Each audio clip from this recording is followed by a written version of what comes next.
Assalamualaikum warahmatullahi wabarakatuh. Saya Muhammad Fajar Nur Fauzi dari kelas Sistem Informasi Universitas Widyatama. Pada kesempatan kali ini saya akan menjelaskan tugas saya kali ini pada mata kuliah Metodologi Penelitian dan Penyusunan Karya Ilmiah. Tugasnya yaitu mencari 10 buah paper yang mendukung penelitian saya kali ini.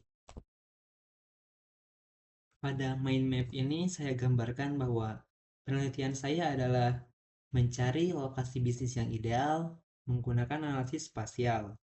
Jadi untuk penelitian ini saya setidaknya membutuhkan 4 buah ilmu atau 4 buah cabang ilmu. Yang pertama ada Geographic Information System. Jadi saya membutuhkannya untuk memetakan data-data saya nanti ke dalam bentuk geografi.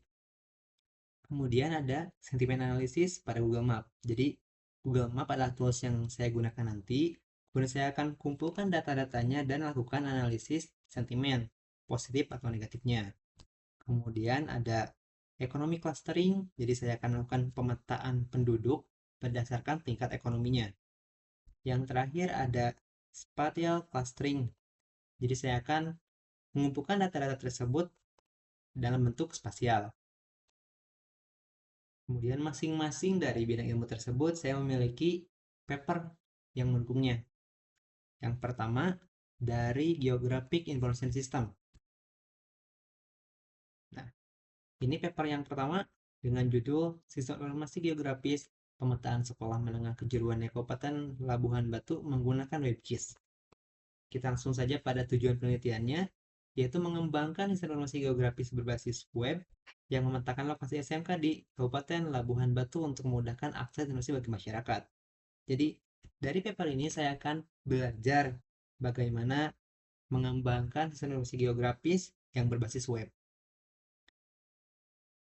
dengan teknologi WebGIS kalau dari paper kali ini. Kemudian paper selanjutnya yaitu penerapan Google API Service pada sistem informasi geografis untuk pemasaran dan pemetaan kelompok UKM di Kota Salatiga. Dengan tujuan penelitian mengembangkan website berbasis SIG yang memanfaatkan Google API Service untuk memetakan lokasi UKM dan memasarkan produk mereka secara daring, sehingga memudahkan konsumen dan pelaku usaha lain dalam mengakses informasi tersebut. Jadi dalam paper kali ini saya akan belajar menggunakan Google API Service pada SIG yang kita kembangkan, yang akan saya teliti nanti. Di paper selanjutnya masih dalam tema SIG dengan judul Rancang Bangun Sistem Informasi Geografis Pemetaan Lokasi Badan Usaha Milik Desa berbasis Android. Jadi ini masih sama seperti paper sebelumnya, yaitu mengenai pengembangan sistem geografis. Yang bedanya paper kali ini menggunakan Android sebagai platformnya, kalau yang sebelumnya web. Kemudian paper selanjutnya ada aplikasi RESTful pada sistem informasi geografis pariwisata Kota Bandar Lampung. Jadi ini mengembangkan SIG tapi menggunakan RESTful web. RESTful itu sebuah arsitektur atau metodologi dalam pengembangan web ya. Kemudian untuk paper kali ini menggunakan dua buah platform yaitu web dan Android. Oke, kita lanjut ke paper berikutnya dengan tema yang baru di sini. Ada Sentiment Analysis on Google Maps dengan judul Sentiment Analysis Objek Wisata Kalimantan Barat pada Google Maps menggunakan metode Naive Bayes. Dengan tujuan penelitian mengembangkan model analisis sentimen berbasis Naive Bayes untuk mengklasifikasikan ulasan objek wisata di Kalimantan Barat ke dalam kategori positif dan negatif. Pada paper kali ini saya akan belajar melakukan analisis sentimen menggunakan metode Naive Bayes.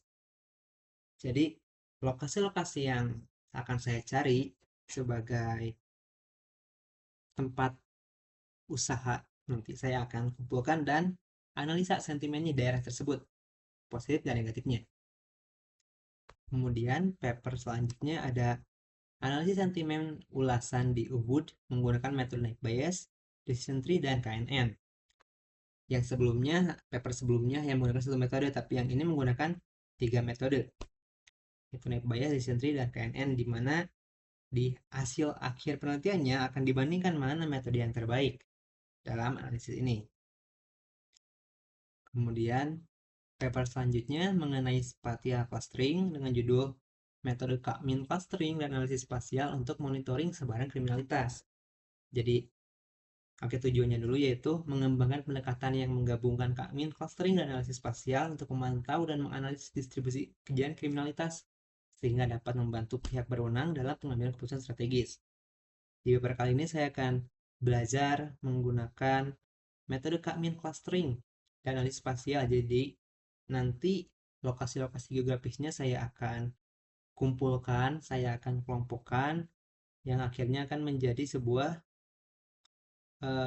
data informasi untuk keputusan strategis. Kemudian selanjutnya ada paper berjudul penentuan lokasi bisnis terbaik dengan perbandingan K-mean, DB-Scan, dan GMM. Tujuannya adalah membandingkan kinerja algoritma K-mean, DB-Scan, dan GMM dalam menentukan lokasi bisnis terbaik, memberikan rekomendasi yang tepat bagi pelaku bisnis.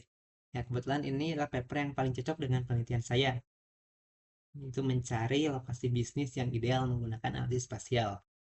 Jadi, ini K-mean, DB-Scan, dan GMM itu adalah metode clustering dibandingkan ketiganya dan dicari yang terbaik. Kemudian, paper selanjutnya adalah pemetaan karakteristik wilayah urban dan rural di wilayah Bandung Raya dengan menggunakan metode spatial clustering. Tujuan penelitiannya adalah menggunakan metode spatial clustering untuk mengelompokkan wilayah urban dan rural berdasarkan faktor sosial, ekonomi, dan fisik. Hasil pemetaannya diharapkan dapat mendukung perencanaan pembangunan yang lebih efektif dan sesuai dengan kondisi wilayah.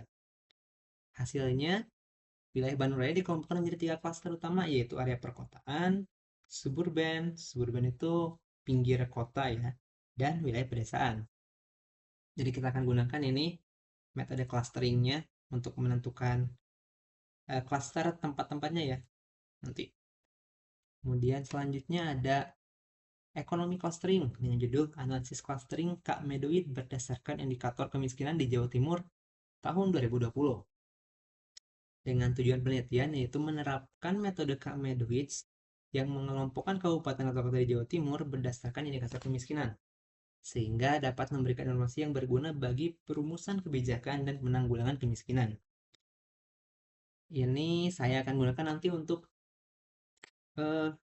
memetakan penduduk di suatu wilayah berdasarkan tingkat ekonominya, yang menengah, yang bawah, yang atas, sebagai acuan apakah wilayah ini cocok untuk dijadikan tempat usaha nanti. Baik, ini adalah paper terakhir dari 10 paper yang saya kumpulkan. Jadi ke mind map lagi saya review. Jadi ada 10 paper yang kemudian dibagi menjadi 4 kategori utama: geographical system, analisis sentimen, spatial clustering, dan economic clustering, yang semuanya dikumpulkan sebagai sumber referensi dalam penelitian saya, yaitu pencarian lokasi bisnis yang ideal menggunakan analisis geospasial. Baik, mungkin itu saja yang dapat saya sampaikan. Terima kasih atas perhatiannya. Assalamualaikum warahmatullahi wabarakatuh.